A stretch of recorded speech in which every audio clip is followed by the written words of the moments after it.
Assalamu alaikum. In today's lecture, we will discuss what is the globalization and what are the advantages and disadvantages of multinational companies. Globalization क्या होती है? It is a process through which interdependence of economies increases. एक ऐसा process जिसमें world के different countries की आपस में जो इंटरडिपेंडेंस है वो इंक्रीज कर जाती है और दुनिया एक मार्केट के तौर पर सामने आती है। ऐसी मार्केट कि जिसमें बायर्स किसी भी कंट्री से बिलोंग कर सकते हैं और सेलर्स किसी भी कंट्री से बिलोंग कर सकते हैं और वो आपस में चीज का लेन देन कर सकते हैं। इस प्रोसेस को ग्लोबलाइजेशन कहते हैं। ग्लोबलाइजेशन के कुछ एडवांटेजेस भी हैं और डिसएडवांटेजेस भी हैं, लेकिन उससे पहले हम ये देखेंगे कि ये जो इंटरडिपेंडेंस है, ये जो इंटरकनेक्शन है, वो कंट्रीज के दरमियान क्यों बढ़ा है, उसकी रीजंस क्या हैं। तो पहली रीजन ये है कि जो मॉडर्न ट्रांसपोर्टेशन के मोड्स आने से, मीन्स आने से जो कॉस्ट है वो पहले से कम हो चुकी है, जिससे आप किसी भी कंट्री से कोई चीज मंगवा सकते हैं।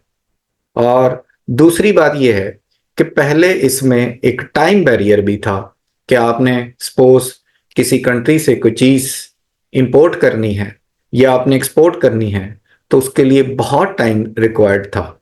अब मॉडर्न मीन्स ऑफ ट्रांसपोर्टेशन के आने से ये टाइम भी कम हो गया है और कॉस्ट भी कम हो गई है, जिसकी वजह से जो इंटर कनेक्शन है डिफरेंट कंट्रीज में वो इंक्रीज कर गया है। दूसरी रीजन ये है कि आप जो इंटरनेट के आने से जो कम्युनिकेशन बैरियर है वो भी रिड्यूस हो गया है। जैसे कि हम घर बैठे अली एक्सप्रेस के थ्रू चाइना से चीज मंगवा सकते हैं, किसी और कंट्री से मंगवा सकते हैं। तो वो जो ऑनलाइन ऑर्डर्स हैं और जो ई कॉमर्स है उसने इस कनेक्शन को और इंक्रीज कर दिया है।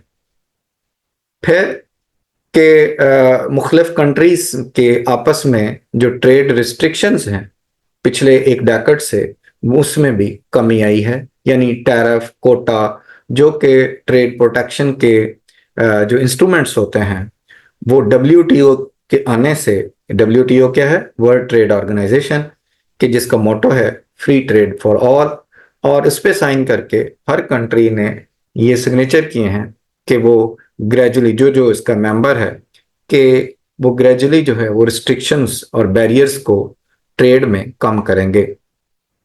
ये बैरियर कम होने से जो ट्रेड है वो ओपन हुई है और जिससे मुख्तलिफ कंट्रीज का जो इंटरडिपेंडेंस है वो इंक्रीज हुआ है और हम आहिस्ता आहिस्ता ग्लोबलाइजेशन की तरफ बढ़े हैं।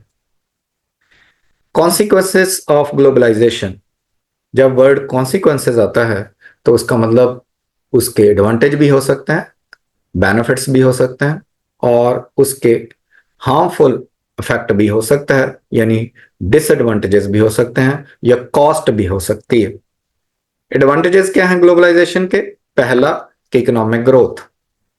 जब आप दुनिया भर में अपनी चीज बेच रहे होते हैं तो आप इकोनॉमीज ऑफ स्केल को एंजॉय कर रहे होते हैं, आप लार्ज स्केल पे प्रोड्यूस कर रहे होते हैं, जिससे ओवरऑल आपकी आउटपुट जो है वो इंक्रीज कर रही होती है। जिससे क्या होता है कि आपकी जो कैपेसिटी है वो पहले से इंक्रीज कर जाती है और ओवरऑल जो आउटपुट के इंक्रीज करने से कोई भी इकोनॉमी जो है उसमें इकोनॉमिक ग्रोथ आ सकती है। वो ग्रोथ पोटेंशियल भी हो सकती है और एक्चुअल भी हो सकती है। फिर जॉब क्रिएशन, जब आप लार्ज स्केल पे प्रोड्यूस करते हैं, ज्यादा आउटपुट करते हैं, तो उसके से क्या होता है, जैसे कि हम ये समझ लें कि सपोज जे डॉट है तो वो मुख्तलिफ कंट्रीज में अपनी चीज़ों को बेच रहा है, तो उससे क्या होगा कि उससे वो लार्ज स्केल पे प्रोड्यूस करेगा। जब लार्ज स्केल पे प्रोडक्शन होगी तो आपकी जो एम्प्लॉयमेंट है वो भी इंक्रीज करेगी और आपका जो ब्रांड है वो एक जॉब क्रिएशन में भी कंट्री की हेल्प करेगा। फिर है टेक्नोलॉजिकल एडवांसमेंट के, अब मॉडर्न टेक्नोलॉजी के आने से कि एक चीज जो जो कि आप पहले आवर्स में बनाते थे, अब वो मिनट्स में बन जाती है। और इस टेक्नोलॉजिकल एडवांसमेंट की वजह से आप आउटपुट ज्यादा करते हैं, और फिर उस आउटपुट को बेचने के लिए आपकी जो मार्केट है वो एक्सपैंड करती है, और आप ऑल ओवर द वर्ल्ड जो है वो अपनी चीज को बेच सकते हैं। फिर क्या है कि कंपटीशन का, जब आपका मुख्तलिफ कंट्रीज से मुख्तलिफ लोग जो है as a seller as a producer सामने आते हैं और कंपटीशन इंक्रीज करता है, तो उसकी वजह से जो प्राइस है वो भी डेफिनेटली जो है वो डिक्रीज करेगी, जिसका फायदा किसको होगा? कंज्यूमर को होगा। आज अगर हम देखें तो हमारे पास ऑप्शंस होती हैं कि हम लोकल ब्रांड से खरीद सकते हैं, हम कोई ग्लोबल ब्रांड से कोई चीज़ खरीद सकते हैं। अगर हमें कोई ग्लोबल ब्रांड कोई कम प्राइस पे चीज़ दे रहा हो तो हम उसको ऑप्ट करते हैं, क्योंकि एज अ कंज्यूमर हमें जिस चीज़ में ज़्यादा बेनिफिट नज़र आ रहा हो, जिसकी प्राइस भी कम हो और क्वालिटी भी अच्छी हो, हम उस पे जाएंगे। फिर यह है कि ग्लोबलाइजेशन के आने से कल्चरल एक्सचेंज भी होती है, कल्चरल ट्रांसफॉर्मेशन भी होती है। आपको मुख्तलिफ दुनिया के कल्चर्स का पता चलता है, वो उसके म्यूजिक का, उसके आर्ट का, उसके लिबास का, ये आहिस्ता आहिस्ता जो है वो कल्चरल ट्रांसफॉर्मेशन की तरफ भी आप जाते हैं। फिर ग्लोबलाइजेशन के डिसएडवांटेज क्या होते हैं? तो जैसे मैंने कहा कि कॉन्सिक्वेंसेस जो होते हैं उसमें एडवांटेज भी हो सकते हैं और डिसएडवांटेजेस भी हो सकते हैं, यानी उसका पॉजिटिव साइड भी हो सकती है और नेगेटिव साइड भी हो सकती है। तो ग्लोबलाइजेशन की नेगेटिव साइड क्या है कि इससे इनकम इनइक्वालिटी जो है वो इंक्रीज कर सकती है, क्योंकि ग्लोबलाइजेशन का फायदा चंद लोगों को होता है। ग्रोथ का फायदा भी, अगर उसकी जो इनइक्वल डिस्ट्रीब्यूशन हो तो रिच एंड पुअर का गैप जो है वो इंक्रीज कर जाता है, और जो अमीर है वो अमीरतर और गरीब जो है वो गरीबतर होने लगता है। तो ये भी एक अच्छा, ये सिर्फ विद इन द कंट्रीज भी हो सकता है और बिटवीन द कंट्रीज भी हो सकता है। ये जो इनकम इनइक्वालिटी है, जैसे कि अगर हम हर चीज चाइना से खरीद रहे हैं तो उसकी वजह से हमारे अपने जो मुल्क में चीज है वो कम प्रोड्यूस हो रही है। तो ये जो आपकी इनकम इनइक्वालिटी होगी वो बिटवीन द कंट्रीज हो सकती है।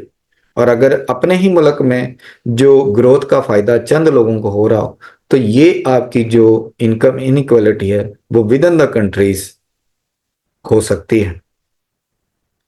जॉब लॉस, डेवलपिंग इकोनॉमीज का मसला यह है कि जब ग्लोबलाइजेशन की वजह से सपोज अगर हमें चीज चाइना से सस्ती मिल रही है, तो हम यहाँ पे अपना यूनिट बंद करके चाइना से कंटेनर लेके और यहाँ पर बेच सकते हैं, जिससे जो लोकल लोग हैं जो प्रोडक्शन में एंगेज थे, वो अपनी जॉब जो है वो लूज कर देते हैं। तो इस तरह से एक डेंजर ऑफ जॉब लॉस जो है वो जनरेट होता है ग्लोबलाइजेशन की वजह से। फिर है जो इन्वायरमेंटल डैमेज है, क्योंकि जब आप लार्ज स्केल पे प्रोड्यूस कर रहे हैं, मैन्युफैक्चरिंग कर रहे हैं, तो उससे आपका एक इन्वायरमेंटल पोल्यूशन जो है वो इंक्रीज कर रही होती है, और ये भी इसकी एक डिसएडवांटेज है ग्लोबलाइजेशन की। फिर आप अपनी कल्चर की आइडेंटिटी जो है वो लूज कर सकते हैं, जैसे कि हम कहते हैं कि ये जो ट्रेड से मगरबी कल्चर जो है, ये जो फॉरेन कल्चर है वो हमारे मुल्क में आ गया, उस तरह का लिबास पहनावा चीजें, तो ये इससे क्या होता है कि आप एक अपनी जो कल्चरल आइडेंटिटी है उसको लूज कर देते हैं।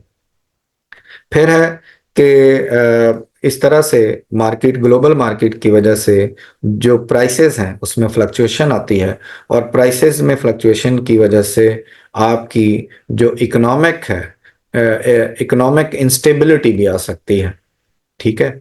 तो इकोनॉमिक इंस्टेबिलिटी की एक रीजन ये है कि जैसे हम इंपोर्टेड इन्फ्लेशन हो जाए दुनिया में, अगर सपोज प्राइसेस बढ़ रही हैं और उसकी वजह से हमारे यहाँ की भी प्राइसेस बढ़ जाएं या कम होती जाएं, या एक दुनिया में जो रिसेशन चल रही है, सपोज अगर जैसे कोरोना में था कि रिसेशन थी, तो उसका इफेक्ट अगर आपकी कंट्री में आ गया तो एक इकोनॉमिक इंस्टेबिलिटी की रीजन भी बन सकती है। फिर है जी, मल्टीनेशनल कंपनीज क्या होती हैं? एक ऐसी कंपनी के जो एक से ज्यादा कंट्रीज में अपने प्लांट्स को चला रही होती है और प्रोडक्शन कर रही होती है, उसको क्या कहते हैं? That is called the multinational corporation और मल्टीनेशनल कंपनी। इसका एक हेड ऑफिस होता है और मुख्तलिफ कंट्रीज में वो अपना प्रोडक्शन एक्टिविटी कर रही होती है। जैसे कि एग्जांपल है, एप्पल है, कोका कोला है, टोयोटा है। तो ये मुख्तलिफ कंट्रीज में जो प्रोडक्शन एक्टिविटी कर रही होती हैं। बेनिफिशियल रोल इसका क्या है, या रोल क्या है, या कॉन्सिक्वेंसेस कह सकते हैं आप, इसके एडवांटेज डिसएडवांटेज आप कह सकते हैं। तो ये उसी तरह से सिमिलर है जो कि अभी हमने ग्लोबलाइजेशन में पढ़े। जैसे कि एमएनसीज का जो पॉजिटिव रोल क्या है, ये इकोनॉमिक ग्रोथ में आपकी हेल्प कर सकती है। बाहर से आपकी जब इन्वेस्टमेंट आपके मुल्क में आएगी, आप लोगों को अपॉर्चुनिटी मिलेगी, जॉब अपॉर्चुनिटी मिलेगी, इनकम बढ़ेगी, जिससे आपकी पॉवर्टी जो है वो पॉवर्टी रिड्यूस हो सकती है और आपकी इकोनॉमी में जो ओवरऑल ग्रोथ में हेल्पफुल हो सकती है। फिर क्या है कि जो मल्टीनेशनल कंपनी के आने से एक बड़ी कंपनी आई, तो उसने यहाँ पे आके जो जॉब क्रिएट की, जिससे लोकल लोगों को जॉब्स मिली और उनकी इनकम लेवल जो है वो पहले से इंक्रीज हो गया। जैसे हम कह सकते हैं कि बहुत सारे ब्रांड है, इंटरनेशनल ब्रांड है, जब वो आपके अपने मुल्क में आते हैं तो उसकी वजह से वो एक जॉब क्रिएशन भी करते हैं और जिससे इनकम क्रिएशन भी हो रही होती है। फिर है टेक्नोलॉजिकल ट्रांसफर। तो जो एमएनसीज हैं उनकी वजह से जब बड़ी कंपनी आती है तो वो एक तरह का नई टेक्नोलॉजी आपके मुल्क में लेके आती है, जिससे आपकी जो लोकल फर्म्स हैं उनको भी फायदा होता है और कुछ सप्लीमेंट बिजनेस जो हैं वो भी स्टार्ट हो जाते हैं। तो ये इसका एक बेनिफिट है। फिर ये है कि आपके मुल्क में वो जब काम कर रही होती है तो वो प्रोडक्शन नहीं सिर्फ कर रही होती, वो आपका रेवेन्यू भी जनरेट कर रही होती है गवर्नमेंट के लिए, क्योंकि वो प्रोडक्शन पे डिफरेंट टाइप्स ऑफ टैक्स दे रही होती है। तो जिससे आपकी जो गवर्नमेंट है उसकी जो इनकम जनरेशन का सोर्स भी बनती है। फिर यह है कि आपकी जो एक्सेस है वो ग्लोबल मार्केट्स तक बढ़ती है, क्योंकि ये सिर्फ ऐसा नहीं है कि बाहर की कोई कंपनी आपके मुल्क में आ जाए, आप भी कोई ऐसी कंपनी, कोई मल्टीनेशनल मुख्तलिफ कंट्रीज में उसका प्लांट बना सकते हैं, उसको चला सकते हैं। इसके हार्मफुल इफेक्ट्स क्या हैं या हार्मफुल रोल क्या है एमएनसीज का? तो पहली बात यह है कि आपके रिसोर्सेज जो हैं उसकी एक्सप्लॉयटेशन होती है, एनवायरमेंटल पोल्यूशन होती है, एनवायरमेंटल डिग्रेडेशन होती है। ये वाले मसाइल इसकी वजह से आ सकते हैं। फिर लेबर एक्सप्लॉयटेशन भी होती है। आपके अपने मुल्क में उनकी जो लेबर है वो महंगी मिल रही होती है, आपकी आके वो लेबर सस्ती हायर करके अपनी प्रोडक्शन एक्टिविटी कर रहे होते हैं। फिर ये है कि समटाइम्स वो अपने स्ट्रक्चर को इतना कॉम्प्लेक्स बना रहे होते हैं कि वो जिससे आपके वो बहुत सारे टैक्सेस को पूरी तरह से पे नहीं कर रहे होते। फिर ये है कि वो चूंकि बड़ी कंपनी होती है, जो लोकल स्मॉल कंपनीज होती हैं, तो स्मॉल स्केल पे जो प्रोड्यूस कर रही होती हैं वो उसको compete नहीं कर सकती। जिस तरह से इस तरह से उनकी एक मोनोपोली जनरेट हो जाती है, तो वो डोमिनेंट हो जाती हैं आपकी लोकल मार्केट में, और जो वो डिसीजन कर रही होती हैं फिर छोटी कंपनीज उसी तरह से उसको फॉलो करना शुरू कर देती हैं। फिर है समटाइम्स आपका जो कल्चरल आइडेंटिटी है उस पे भी बुरा इफेक्ट डालती हैं, क्योंकि आपका लोकल कल्चर है उसको डैमेज कर देती है। जैसे हमने ग्लोबलाइजेशन में देखा कि ग्लोबलाइजेशन के आने से आपकी अपनी जो कल्चरल आइडेंटिटी है वो आहिस्ता आहिस्ता आहिस्ता आहिस्ता कम होना शुरू हो जाती है। ये थे आज का कोई लेक्चर, बहुत मुश्किल नहीं था, जिसमें हमने ये देखा कि ग्लोबलाइजेशन क्या है और मल्टीनेशनल कंपनीज क्या होती हैं, उसके एडवांटेजेस और डिसएडवांटेजेस क्या होते हैं। तो आज के लिए बस इतना ही। इंशाल्लाह फिर किसी और लेक्चर के साथ हाजिर होंगे। बहुत शुक्रिया। अस्सलाम वालेकुम।